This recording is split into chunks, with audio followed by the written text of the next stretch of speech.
20 డేస్‌గా అమరావతి పైన మళ్ళీ ఒక నెగెటివ్ ప్రచారాన్ని అయితే వైసీపీ కావచ్చు, దాని అనుబంధ సంస్థలు చేస్తున్న పరిస్థితి. అంటే పర్టిక్యులర్‌గా ఈ ముంపు ప్రాంతంలో రాజధాని అవసరమా? చేయటానికి లక్షల కోట్లు ఖర్చు పెట్టాల్సిన పరిస్థితి. ఈ టైప్ ఆఫ్ వర్డ్స్ వైసీపీ నేతల నుంచి పర్టిక్యులర్‌గా వస్తా ఉన్నాయి.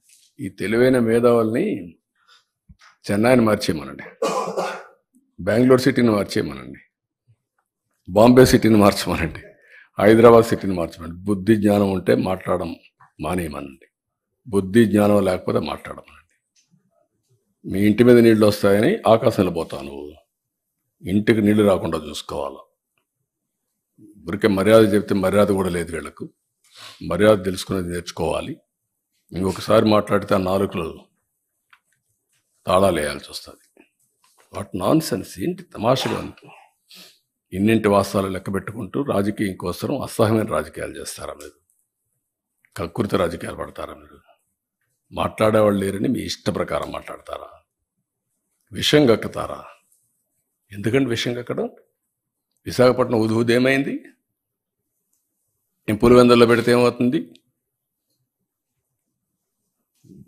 తిరుపతికి ఫ్లడ్ రాలేదా? ఏ సిటీ సేఫ్? ఏ సిటీ సేఫ్? నెల్లూరు రాలా? What are you talking? Krishna Godavari ఎక్కడుంది? రాజమండ్రి ఎక్కడున్నాయి? కర్నూలు ఎక్కడుంది?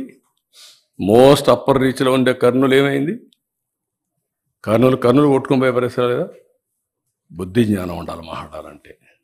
మీరు చేసిన ఏదో పనులకి మాటలో చెప్పాలంటే నేల మీద ముక్కు పెట్టి రాసుకోవాలి. మీరు తప్పుడు పనులు చేసి కొంచెం పాలిష్డ్గా మాట్లాడుతున్నాం.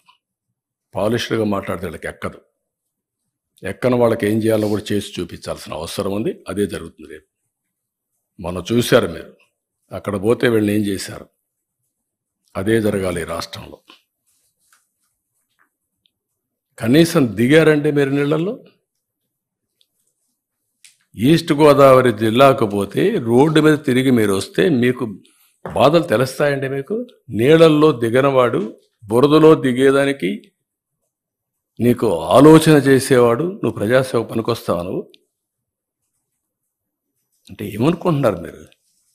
అంటే ఏది చెప్పినా నమ్మేస్తారని అజం ఆ పేపర్లు పెట్టుకొని, తప్పుడు పేపర్లు పెట్టుకొని తప్పుడు ప్రచారాలు చేసుకుంటూ బతికిపోవాలనుకుంటున్నారు.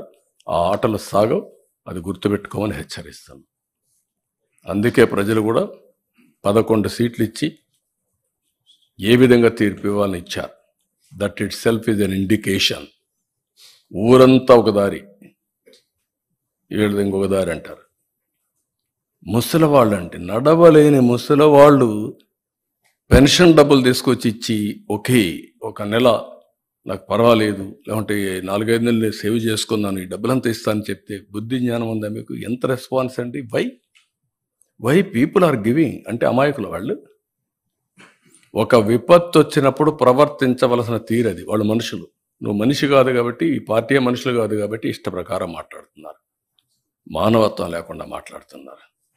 పుండు మీద కారం చల్లినట్టు. పార్టీ తరపున అనౌన్స్ చేశారు అమౌంట్.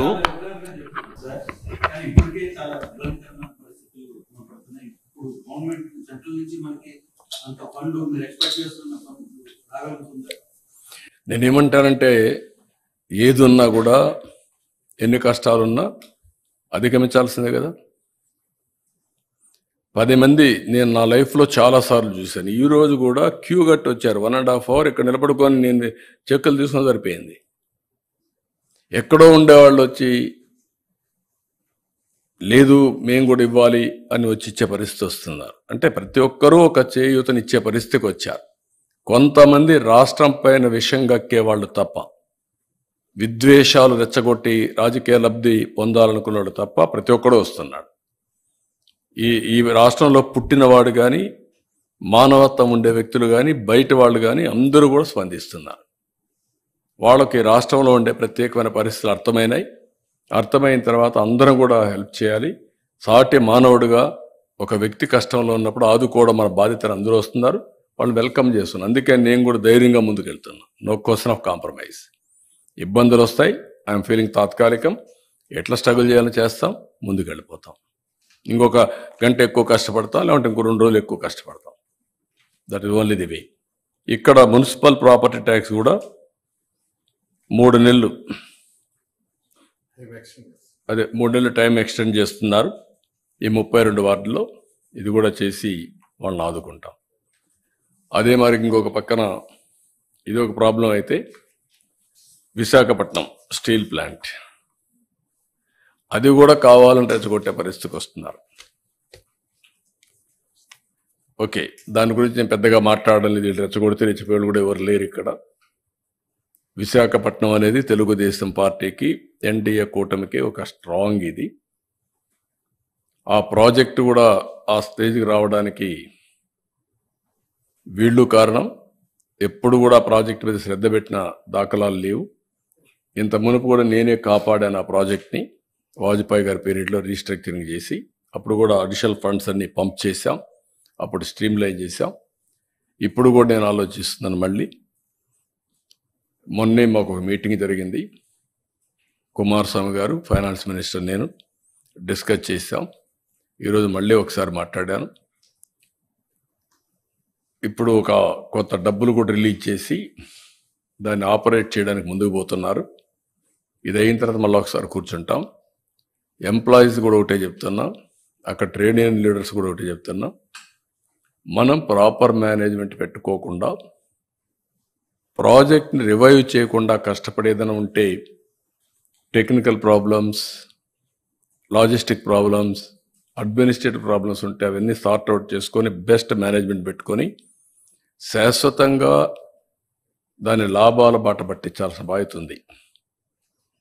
ప్రైవేట్ స్టీల్ ప్లాంట్స్ అన్నీ బాగుండి one of the best steel plant ఆ పరిస్థితి రావడానికి కారణం అక్కడుండే మేనేజ్మెంట్ ఆలోచించుకోవాలి, అక్కడుండే స్టాఫ్ ఆలోచించుకోవాలి, అందరం ఆలోచించుకోవాలి. నేను కూడా దాని మీద శ్రద్ధ పెడతా. కానీ ఆ ఉండేవాళ్ళు కూడా గుర్తుపెట్టుకోవాల్సింది, మనం ఏదో చారిటీ కింద 1000 కోట్ల రూపాయలు నష్టం వస్తే ఎవరో ఒకరు బెయిల్అవుట్ చేస్తారనుకుంటే మాత్రం తాత్కాలికం. దానికంటే మనం కష్టపడదాం, మన తెలివితేటలు ఉపయోగిద్దాం, దాన్ని రివైవ్ చేద్దాం. పర్మనెంట్గా ఆంధ్రుల హక్కు విశాఖ ఉక్కు అనే స్లోగన్ని నిజం చేయాలంటే మీలో కూడా మార్పు రావాలి. అందరం కలిసి పనిచేసి దాన్ని పటిష్టంగా ముందుకు తీసుకుపోయే బాధ్యత మనందరిపైన ఉంది. రాష్ట్రానికే ఒక పెద్ద ఫ్యాక్టరీ, రాష్ట్రానికే ఒక సెంటిమెంట్ ఇష్యూ అది. అట్లని చెప్పి ప్రతిరోజు సెంటిమెంట్ అట్టా కూర్చుంటే మనకు కూడా సహకరించేవాళ్ళు కూడా ఉండరు. ఈ విషయం ఒక్కసారి 2 సార్లు పర్లేదు, కానీ అనునిత్యం ఇదే మాట్లాడు కూడా కరెక్ట్ కాదు. ఈ విషయం కూడా అక్కడుండే పెద్దలు ఎవరైతే మాట్లాడుతున్నారో అలాంటి వాళ్ళందరూ గుర్తుపెట్టుకోవాలి. దాన్ని స్ట్రీమ్ లైన్ చేస్తాం, టోటల్గా స్ట్రీమ్ లైన్ చేసి ఎట్టి పరిస్థితుల్లో ప్రైవేటైజ్ చేయకుండా మనం కాపాడుకోవడానికి సర్వ విధాల ప్రయత్నం చేస్తాం.